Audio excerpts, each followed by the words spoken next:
পরিবেশের ভারসাম্য রক্ষা, জলবায়ু পরিবর্তনের বিরূপ প্রভাব মোকাবিলা এবং সবুজ বাংলাদেশ গড়ার লক্ষ্যে বৃক্ষরোপণ অভিযানে উদ্বোধন করেছে বাংলাদেশ জামায়াত ইসলামী ঢাকা মহানগরী দক্ষিণ।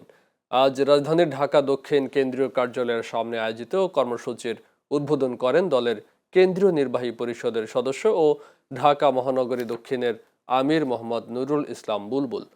তিনি উল্লেখ করেন, ক্রমবর্ধমান জলবায়ু পরিবর্তনের ঝুঁকি মোকাবিলা এবং আগামী প্রজন্মের জন্য একটি বাসযোগ্য ও সবুজ দেশ গড়ে তুলতে ব্যাপক বৃক্ষরোপণের কোনো বিকল্প নেই।